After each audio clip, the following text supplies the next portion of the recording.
Hello guys, good morning. Ito na yung ating CR ngayon.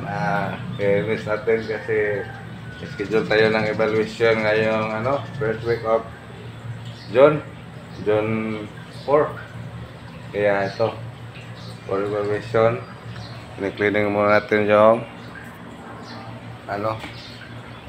CR ng ating mga person with disability para hindi madulas kapag mag-CR yung mga member natin na hirapan paglakad, yung naggamit ng wheelchair.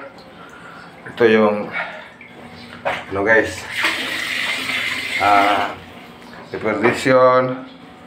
Dapat na ganito guys, yung mga CR for PWD on senior. Ganito yung hindi madulas para iwas sa tapilas yung mga lalo na mga senior na kawawa na mga tatay at si lula, yung nanay. So dapat na ganito guys, kasi kaya laging naka-receive ng SDLG itong bayo kasi laging nag-compile lahat ng mga requirements ng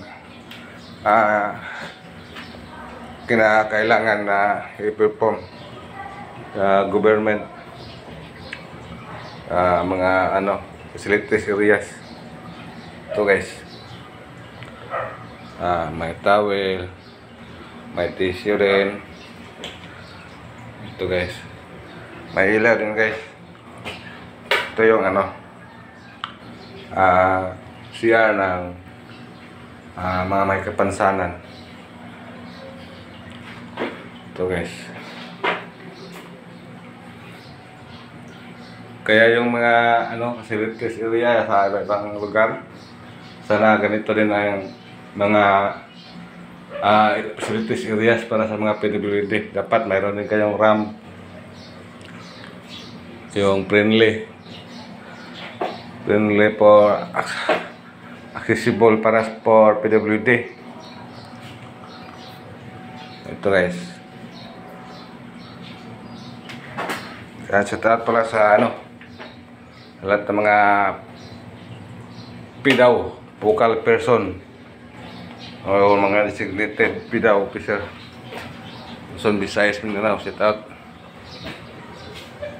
Good morning. Ganito guys, naghandaan natin ang prepare natin yung mga facilities areas para sa PWD.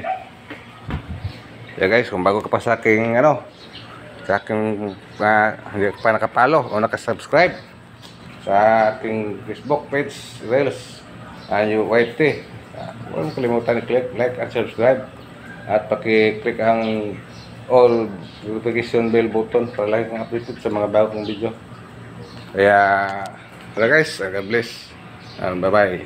Thank you for watching and sana sabutin kalagayan kayo. Bye bye.